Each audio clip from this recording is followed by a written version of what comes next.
de Números, capítulo 14.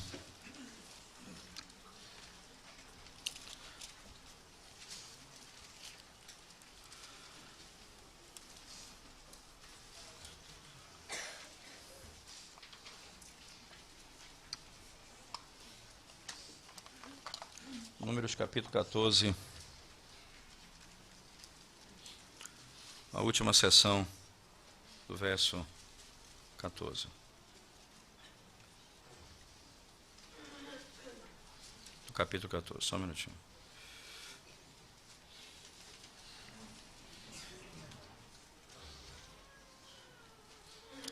Verso 39 até o fim, diz assim o texto.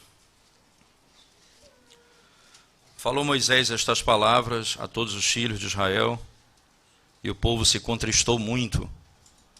Levantaram-se pela manhã de madrugada e subiram ao cimo do monte, dizendo: Eis-nos aqui, e subiremos ao lugar que o Senhor tem prometido, porquanto havemos pecado. Porém Moisés respondeu: Por que transgredis o mandado do Senhor? Por isso não prosperará. Não subais, pois o Senhor não estará no meio de ti, no meio de vós, para que não sejais feridos diante dos vossos inimigos. Porque os amalequitas e os cananeus ali estão diante de vós, e caireis a espada, pois uma vez que vos desviastes do Senhor, o Senhor não será convosco. Contudo, temerariamente, tentaram subir ao cimo do monte, mas a arca da aliança do Senhor e Moisés não se apartaram do meio do arraial.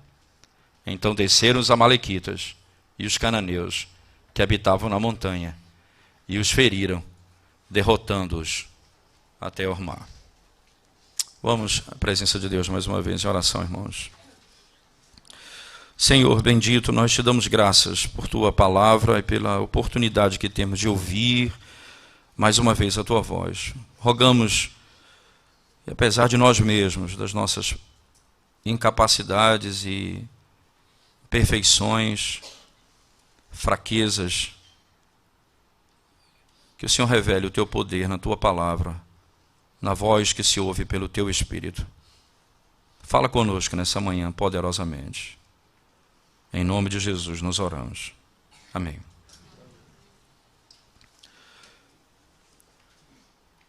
O pecado, irmãos, ele se revela na vida do homem de duas formas.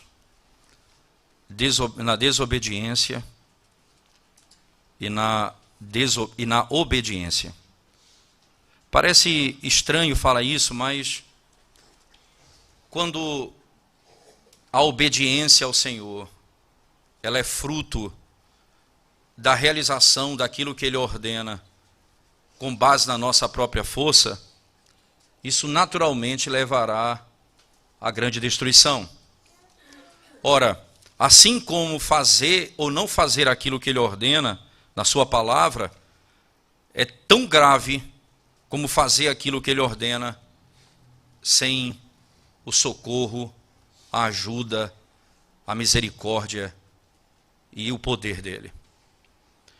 Porque nesses aspectos se revelam a maldade do nosso próprio coração. Em que sentido se revela a maldade do nosso coração? Se revela que, primeiro, nós não fazemos aquilo que Ele manda, porque nós não cremos no seu poder. Israel está à porta da terra prometida e eles não creem que Deus pode destruir os inimigos que estão diante deles. Não, eles não acreditam. Então eles não creem no poder de Deus, eles não creem que o Deus que destruiu os inimigos e os libertou do cativeiro não tem poder para introduzi-los na terra prometida. Da mesma sorte agora, eles partem para entrar na terra prometida, eles vão para a terra prometida, eles vão para cima, mas agora, quando Deus disse, não entrem, porque eu não estarei convosco, e eles então vão fazer aquilo que Deus havia dito primeiro, não o que Deus acabou de dizer, não entrem. Eles querem obedecer a Deus com a sua própria força, com seu próprio poder, e eles então são destruídos pelos inimigos. O pecado tem muitas facetas: obediência, e desobediência. E todas elas revelam a nossa insubmissão à autoridade e ao governo de Deus. Com muita clareza. É assim que a Escritura nos ensina. Nos versos que antecedem essa narrativa, do que começa no 39, irmãos, vocês vão de lembrar comigo, especificamente, os versículos que traçam do 36 em diante. Veja, volte comigo um pouquinho. E os homens que Moisés mandara espiar a terra, e que voltando fizeram murmurar toda a congregação contra ele, infamando a terra, aqueles mesmos homens que infamaram a terra, morreram de praga perante o Senhor. Veja o 38. Mas Josué, filho de Num, e Calebe, filho de Jefoné, que eram dos homens que foram espiar a terra, ficaram com vida. Interessante, nesses dois trechos, irmãos, você tem a distinção entre a conduta de um e a conduta de outro, e a diferença de obediência e de verdadeira desobediência. Deus mostra o seu desprazer com aqueles que pecam contra Ele. Deus mostra o seu desprazer contra aqueles que pecam contra Ele. Aqueles homens, aqueles 10 espias dos 12, pecaram contra Deus. E eles não pecaram apenas contra Deus. Eles trouxeram dúvida sobre o poder do Deus que prometeu que eles entrariam na terra. Aqueles que provocam a Deus, irmãos, ou aqueles que representam a religião de Deus de modo errado, esses lançam lama, dúvida, iniquidade sobre a religião de Deus. E levanta também preconceitos na mente dos homens. E esses homens, eles dão ocasião para que aqueles que buscam a Deus comecem a difamar o nome de Deus. Esses homens, quando trouxeram de lá a informação de que a terra era muito poderosa e os homens eram poderosos e Deus não poderia colocá-los ali e que eles deveriam fugir, eles trouxeram uma representação falsa da religião. Então é como todo aquele que chega e anuncia o evangelho e diz assim para vocês: ora, vocês não poderão atravessar, não há quem livre vocês da morte, quem pode libertar vocês do pecado. É como se nós disséssemos aqui para vocês: essa é a real situação do homem, nós estamos mortos nos nossos delitos e pecados. Mas não há esperança para o homem, ele não pode atravessar esse estado, não há mudança, ele precisa retornar. Esse caminho não é o caminho. E você apenas mostra a gravidade e o poder do inimigo, mas não revela o poder de Deus, a glória de Deus, a força de Deus, o poder da sua palavra. A religião, ela é representada de modo falso. E essa mensagem leva os homens a esse tipo de prática. Você tem vários programas na televisão, em rádio. Um desses eu parei de assistir desde a primeira vez que assisti. Eu assisti um dia, quando eu estava num carro, um programa de... ele fala sobre a resumo dos esportes, né, no final da tarde, programa aqui de Pernambuco mesmo. E virou um programa de comédia, de humor. Era bem engraçado algumas coisas. Mas de repente, no meio da fala, surge um pastor que vai orar pelas pessoas naquele momento. E é muito engraçado. É cômico. Se não fosse trágico. Porque ele vai fazer piada com o nome de Deus. E por que eles fazem piada com o nome de Deus? Por causa dos líderes que trazem uma representação falsa de Deus e da sua religião.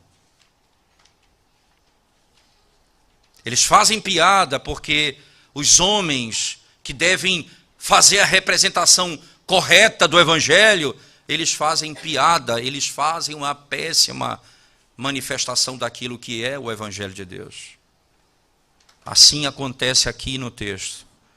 Quando eles voltam de lá da terra prometida, trazendo a informação, eles dizem, nós não podemos.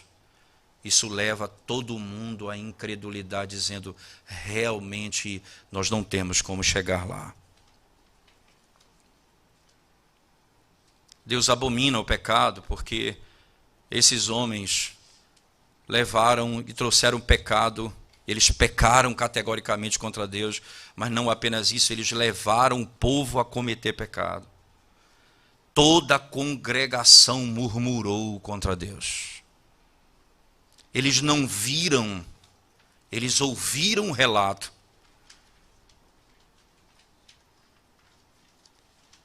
E eles passam a murmurar. Ora, irmãos, nenhum líder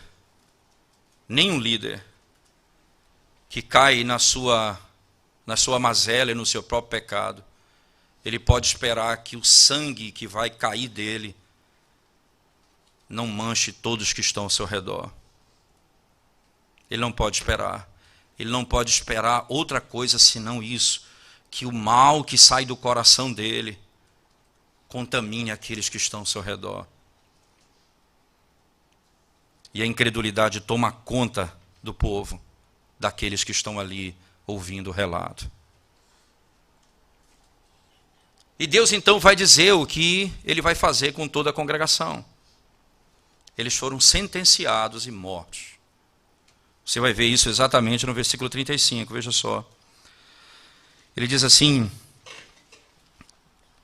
e eu, o Senhor, falei, assim farei a toda esta má congregação, que se levantou contra mim neste deserto, se consumirão, e aí falecerão. Verso 36.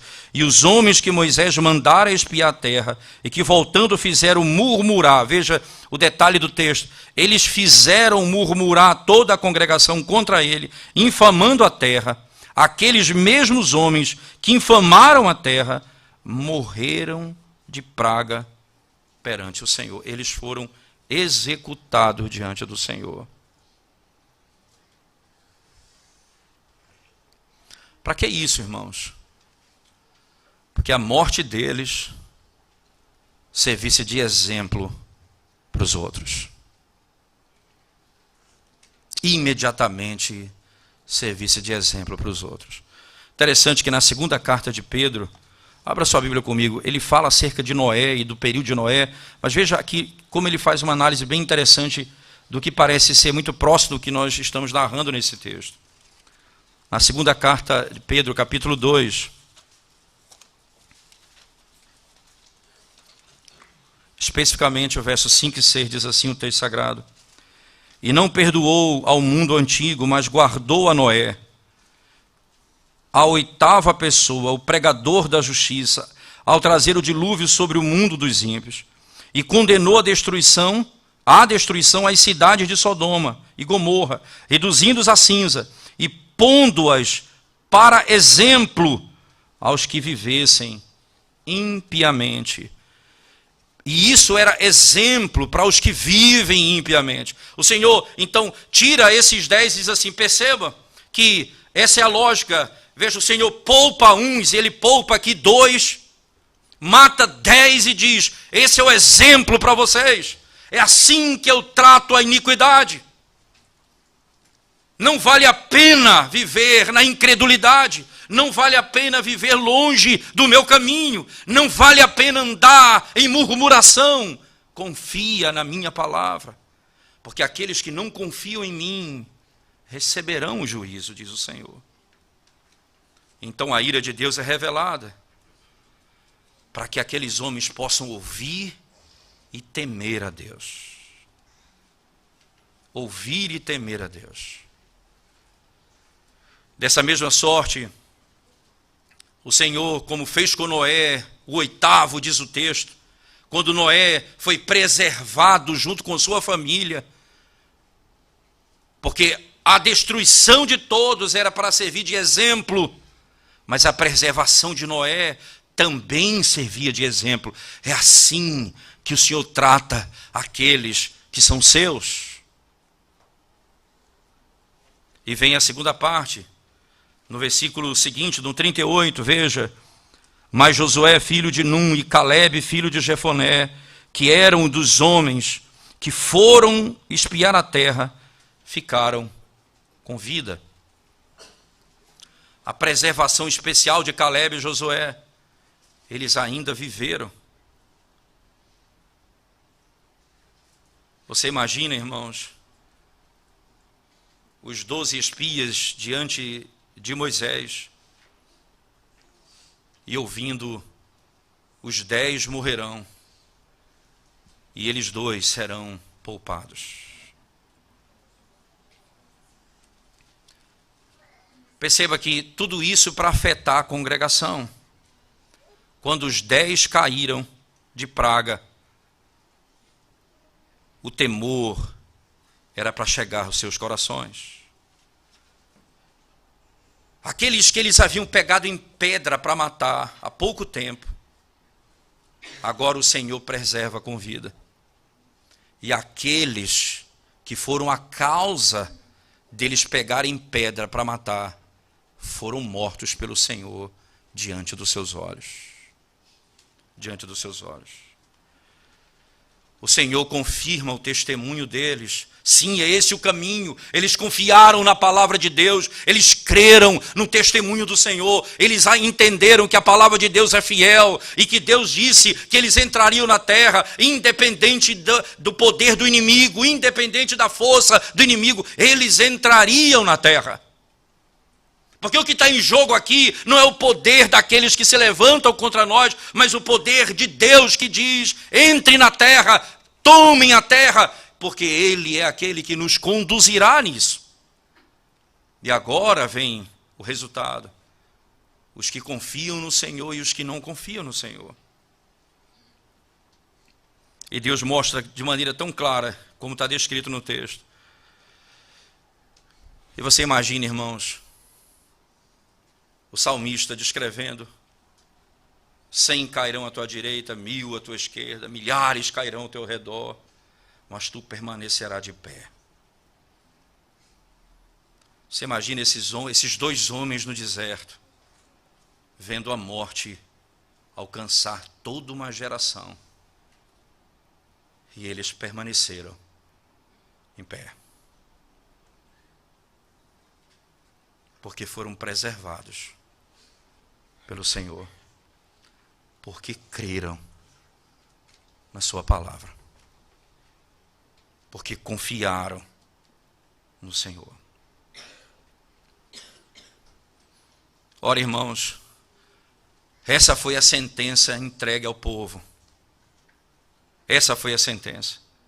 O verso 36 descreve assim: e os homens que Moisés mandara espiar a terra, que voltando fizeram murmurar toda a congregação contra ele, infamando a terra. Veja, o povo murmurou junto com eles. Então a sentença foi dada agora a todo o povo. Aqueles que seguiram essa mensagem, aqueles que creram nessa falsa manifestação da verdade, aqueles que creram no erro daqueles que ensinam a palavra de Deus,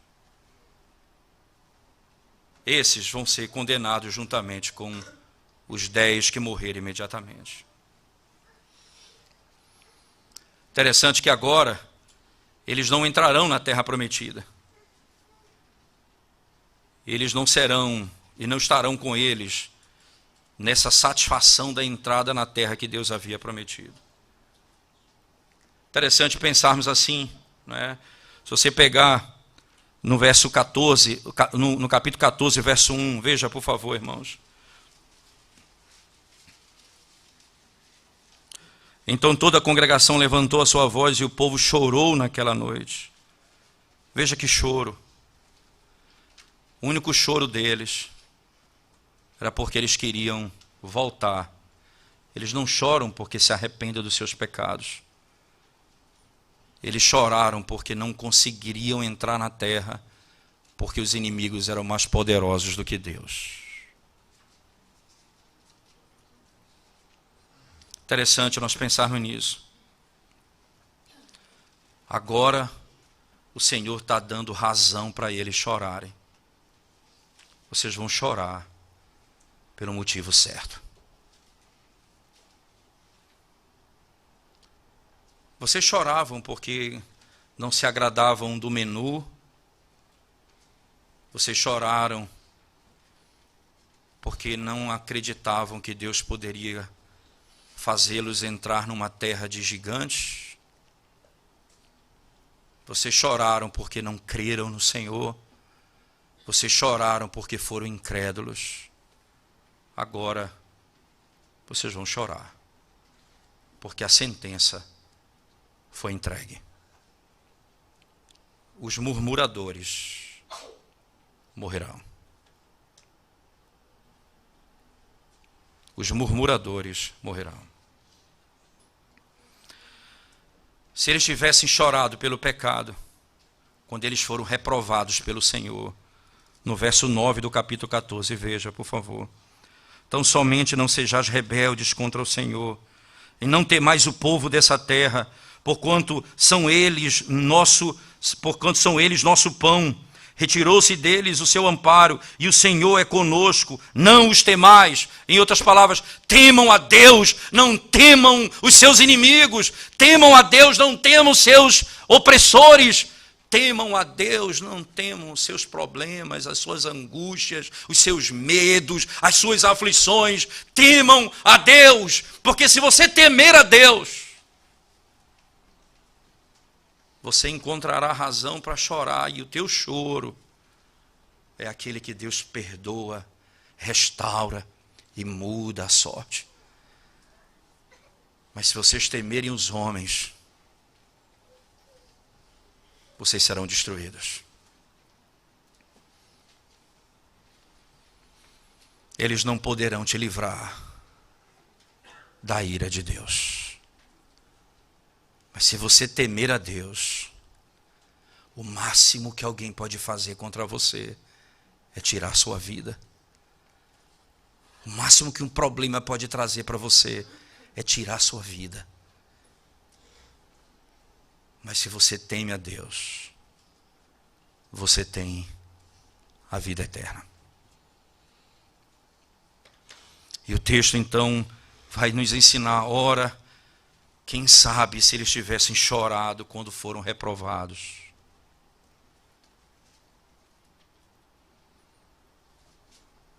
Isso é exatamente isso, irmãos, que na caminhada cristã nós aprendemos.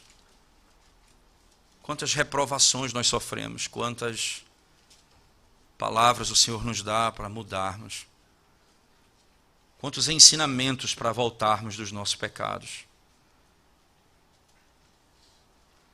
E isso é para chorarmos diante dos nossos pecados, nos arrependermos dos nossos pecados.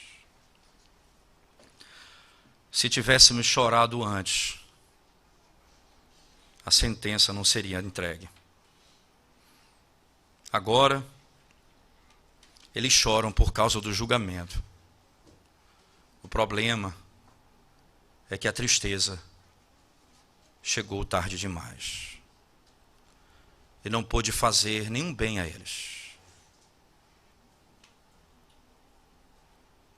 A tristeza chegou tarde demais. Não havia mais esperança. Eles não encontraram lugar para arrependimento, embora eles buscassem, até com lágrimas. O que nós temos aqui, irmãos, nos ajuda a entender algo importante. Veja, vocês estão sendo confrontados com a palavra e ouvindo o Evangelho domingo após domingo. E vocês são chamados ao arrependimento, ao abandono do pecado, à salvação, a crer no Senhor Jesus, a confiar nele, a abandonar a confiança em você mesmo. Então hoje é dia de arrependimento, ainda é dia, buscai ao Senhor enquanto se pode achar. Ainda é dia, se hoje você ouvir a voz do Espírito, não endureça o seu coração. Essa é a linguagem.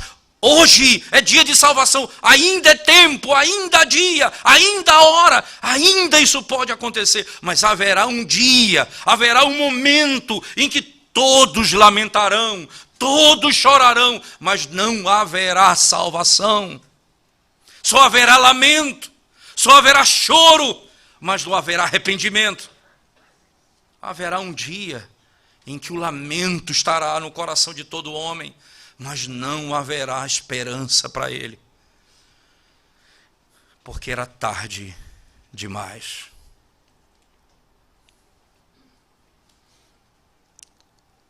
Como as virgens que voltaram para pegar mais óleo, e quando voltaram, o noivo já tinha chegado. E elas ficaram querendo entrar, mas não podia mais.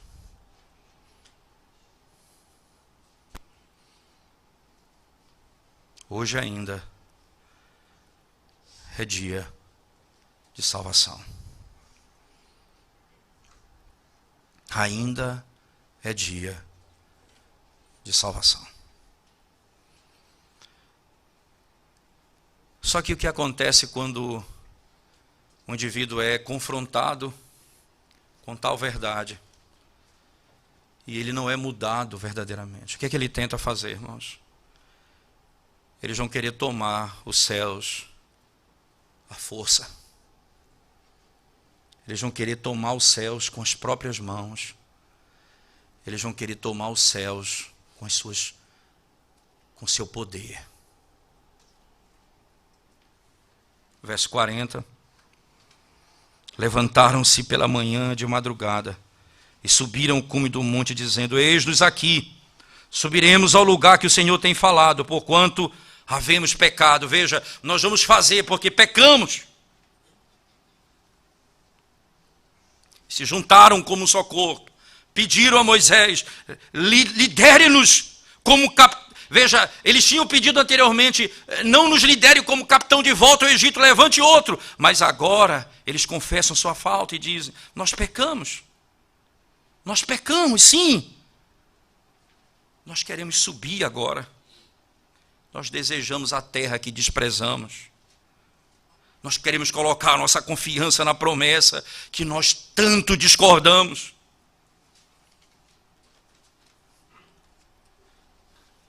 Dessa maneira, quando Deus julga, irmãos, quando Deus julga, Ele vencerá no início ou no fim. Quando Deus julga, Ele vai convencer os pecadores do mal, de todas as suas obras injustas, das suas palavras duras, palavras frívolas, inconsistência, infidelidade, palavras que não têm nenhum sentido, homens que buscam sua própria força. Quando ele julgar, seja no início ou seja no fim, ele vai mostrar aos homens: não dependam de vocês mesmos, vocês são incapazes de entrar na terra prometida por sua própria força.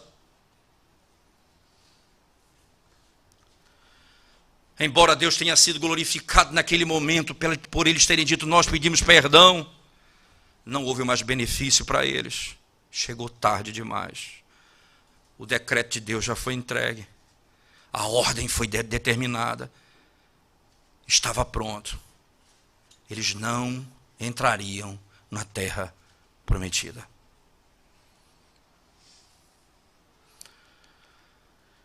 Se nós não desejarmos os céus enquanto o dia da graça permanece, nós não teremos como desejá-lo e conquistá-lo quando encerrar o período de possibilidade de salvação. enquanto é dia,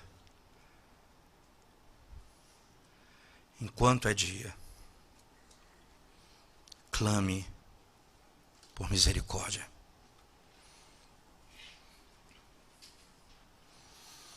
Moisés então vai a eles e vai dizer de maneira muito clara, verso 41 a 43, veja o texto. Mas Moisés disse: por que transgredis o mandado do Senhor? Por isso não prosperará. Veja, mais uma vez, Deus já havia dado um mandato, uma ordem. Eles estão querendo obedecer, desobedecendo a Deus. Uma ordem que já não é mais a ordem. Deus disse agora, vocês não vão mais entrar na terra. Aí eles, nós queremos obedecer aquela primeira ordem, mas agora é tarde. Por isso não prosperará, disse Moisés. Verso 42. Não subais, pois o Senhor não estará no meio de vós,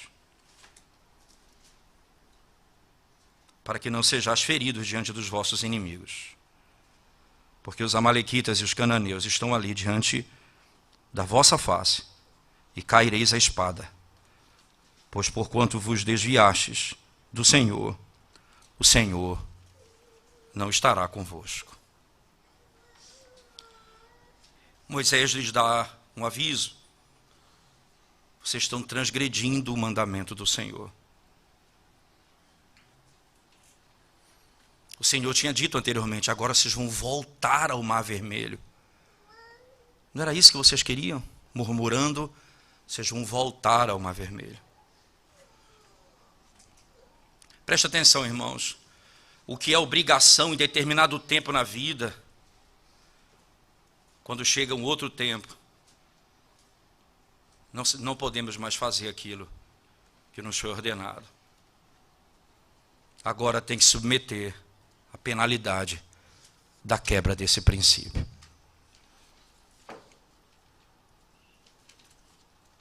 Agora, nós não podemos mais fazer, porque Deus não é apenas juiz, Deus também é o legislador.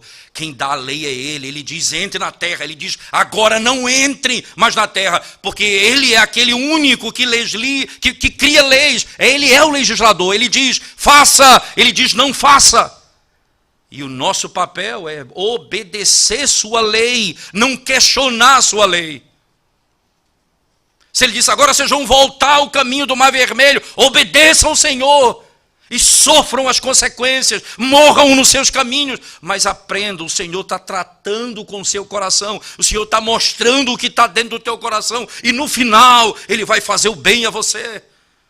Isso não é a tua destruição, mas aprenda, não entre, porque essa não é a vontade de Deus.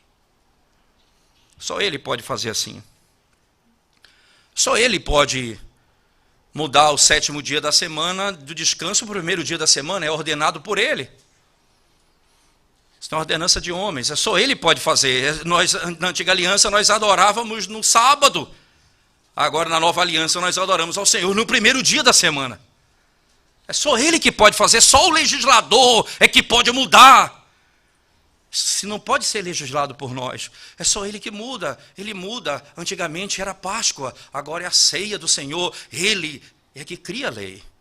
Ele estabelece o padrão. Na antiga aliança era a circuncisão, agora é a água do batismo. Isso foi Ele que estabeleceu. E assim será. Nós não podemos nos colocar contra aquilo que Ele estabeleceu na sua palavra. Israel deveria entender isso, mas não obedeceu ao Senhor e por isso pagou um preço muito caro. Ele disse, vocês não vão prosperar. Não terá sucesso aquele que anda de modo contrário à mente do Senhor.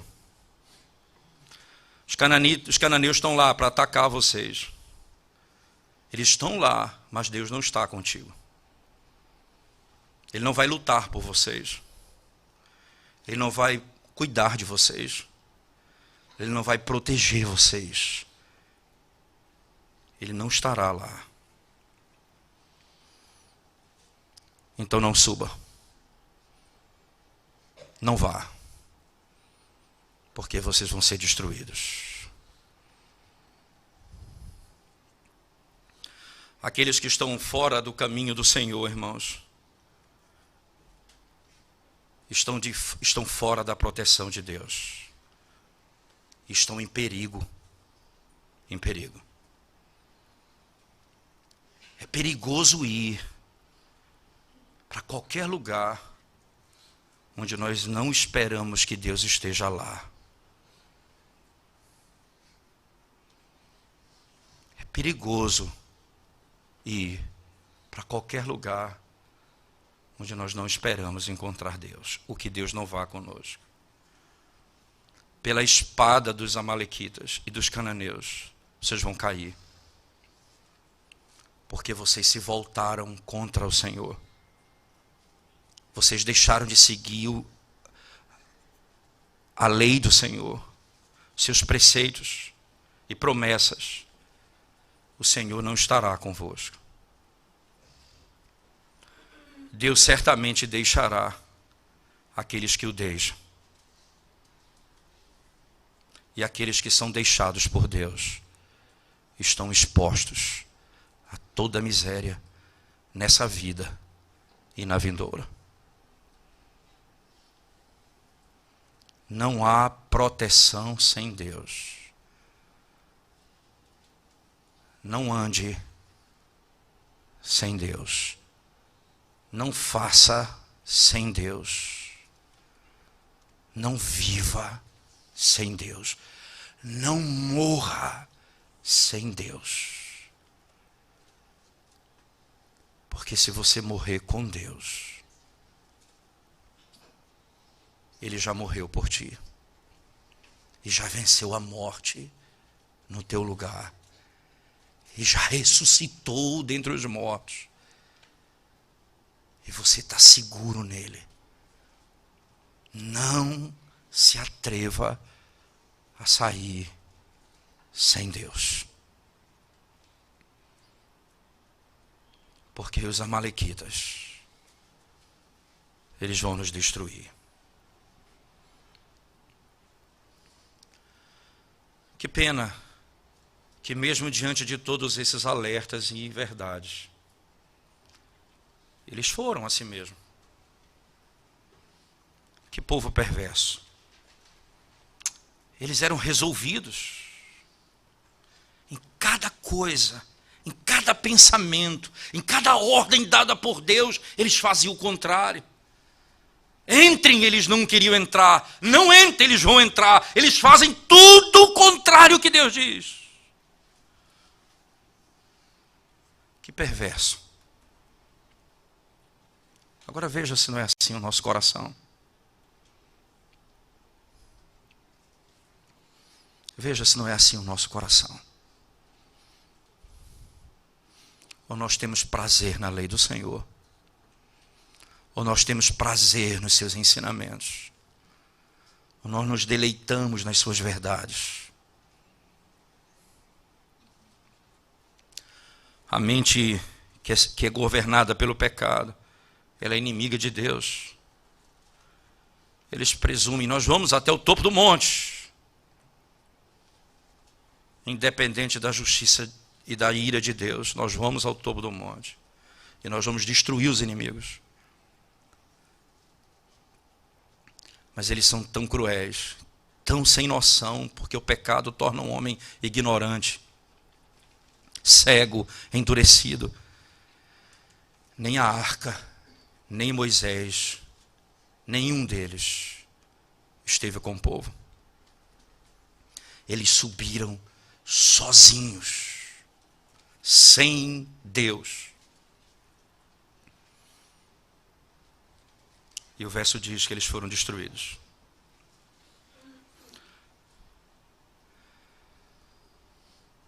Nenhuma luta pode terminar bem quando ela começa com pecado. A única maneira de você ter paz com seus amigos e sucesso contra os seus inimigos é fazer de Deus o seu amigo. E manter a si mesmo em amor e submissão a esse Deus. Ora, irmãos, veja se não é assim que acontece conosco. Veja bem. Nós lutamos. O Senhor diz para não fazermos e fazermos determinadas coisas que são contrárias à sua lei. e nós fazemos aquilo que é contrário à sua lei, nós praticamos o pecado, nós desobedecemos a ele, nós fazemos o que é contrário aos seus ensinamentos, nós seguimos o nosso próprio coração. Então o Senhor vem e nos julga, e traz opressão, traz angústia ao nosso coração, medo, pavor, e aí o que é que nós vamos fazer? Nós vamos correr para fazer aquilo que ele mandou, mas nós vamos fazer, sabe como? Com a nossa própria força. Aí você vai se afundar no pecado. Quando Deus disse para Adão, não coma do fruto dessa árvore, ele comeu. Ele fez o que Deus, ele fez contrário ao ensinamento de Deus. Mas logo em seguida, ele quis resolver com a sua própria força, cobrindo-se com folhas de figueira feitos com a sua própria mão. Ele imediatamente quer salvar-se a si mesmo. Essa é a força natural do homem. O pecado vem, nós quebramos a lei de Deus e a primeira manifestação é: eu vou agora resolver meu problema, eu vou subir com a minha força, eu vou destruir os inimigos, eu vou matar o pecado, eu vou destruir o pecado, eu vou ferir o pecado. E aí eu me vejo atolado em iniquidade, porque eu não tenho forças. Os amalequitas estão lá e vão me ferir a espada. Os cananeus estão lá e vão destruir minha vida. O pecado está aqui, ele vai dilacerar a minha vida. Satanás vai acabar comigo, porque eu levantei para lutar contra ele com a minha própria força. Eu não vou vencê-lo. Eu não vou vencer o pecado. Eu não vou vencer Satanás. Eu não vou vencer a carne. Eu não vou vencer o mundo com as minhas próprias forças. Eu preciso da misericórdia dele. E aí, exatamente aqui onde nós encontramos, quando ele diz: você está morto no seu pecado. Quando ele diz: não há força para você. Quando ele diz: você não pode mais se livrar. Ele está dizendo: você precisa depender de mim. E não de você mesmo. Você precisa confiar na minha palavra e não em você mesmo. Você precisa confiar no meu Redentor, que eu providenciei para vocês. Vocês precisam confiar nele.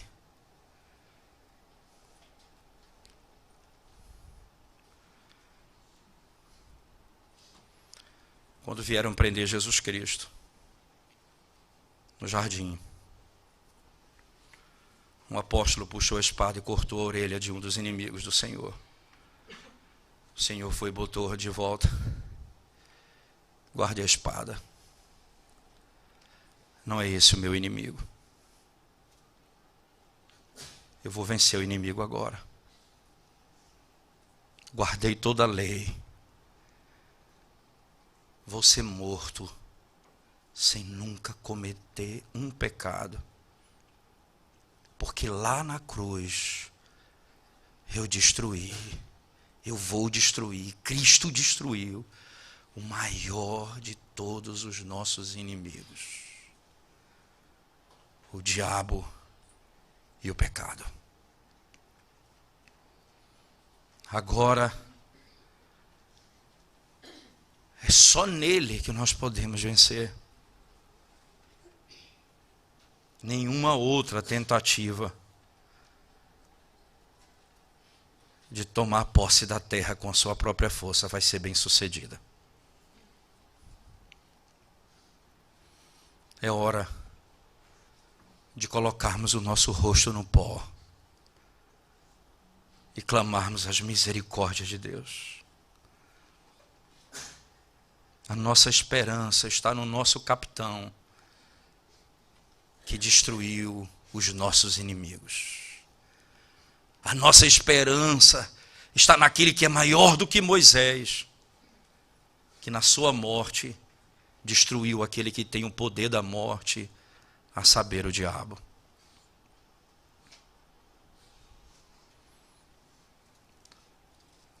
Está posto diante dos seus olhos os caminhos.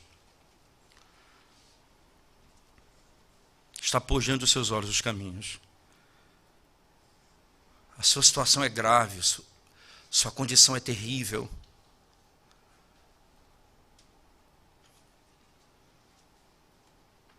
Mas isso tudo para que você entenda hoje que você não poderá vencer com a sua própria força. Confie no Senhor Jesus Cristo. Entregue sua vida a Ele. Viva na confiança do poder dEle. Espere nele. Aguarda confiantemente no Senhor.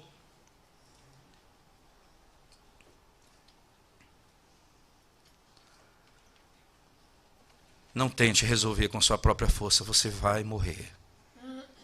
E vai ser condenado.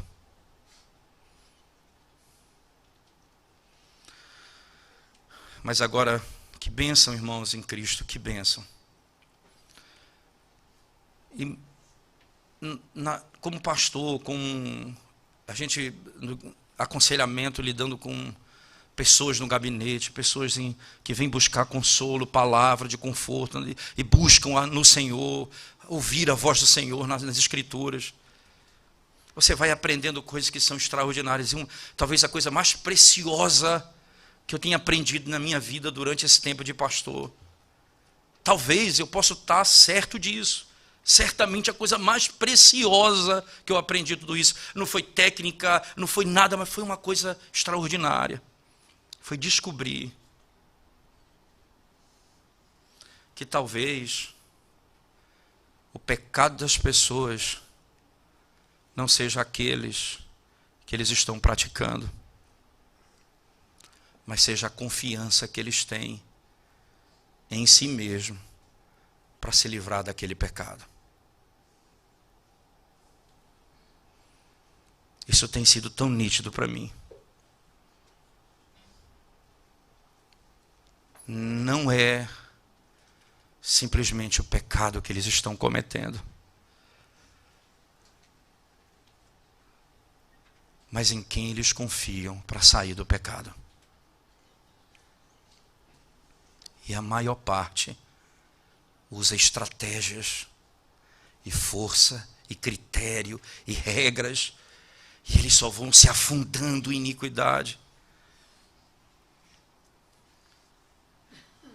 Já citei e repito isso dentro desse contexto. Uma das coisas que mais me impressionou na leitura de Jeremiah Burroughs sobre o Evangelho foi quando ele disse, acerca de pessoas que lutavam contra o pecado, ele falou: você ora, você jejua, você lê a Bíblia, e você vive sem pecar, e depois cai de novo no pecado. Aí você se arrepende, aí volta, lê a Bíblia, ora, jejua, aí passa um tempo, aí cai de novo no pecado, aí você volta de novo, ele diz, lê a Bíblia, ora, jejua, e cai de novo no pecado. Ele diz, calma, vamos mudar o foco, ele disse. Agora volte para o início de tudo, volte para a cruz, volte para o Evangelho. Lá foi onde veio o poder que te arrancou da morte para a vida. Agora pense que é de lá que vem o poder que te arrancará do pecado. Agora lembre-se disso e volte para ler a Bíblia, volte para orar, volte para jejuar. Aí ele diz, mas agora não confie mais nessas coisas, confie em Cristo. Confia só nele, espera nele, não na tua estratégia.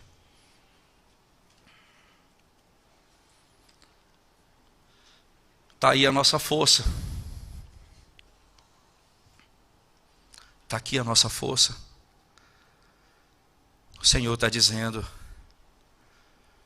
você não vai vencer o pecado sozinho. Não suba ao monte com as tuas espadas para destruir o pecado, porque os amalequitas são mais fortes do que você. Os cananeus são mais poderosos do que você. Eles vão te matar. Suba comigo. Suba comigo. Porque se eu estiver contigo, os teus inimigos serão destruídos. Se eu estiver contigo. E nós temos esse privilégio da parte de Deus, de ter um Salvador, cujo nome é Emanuel, Deus conosco. Nós temos um Salvador cujo nome é Deus conosco. Nenhum dos nossos inimigos prevalecerá contra nós, porque o Senhor já nos deu a vitória. Se alguém nos tirar o que temos, nós temos o Senhor.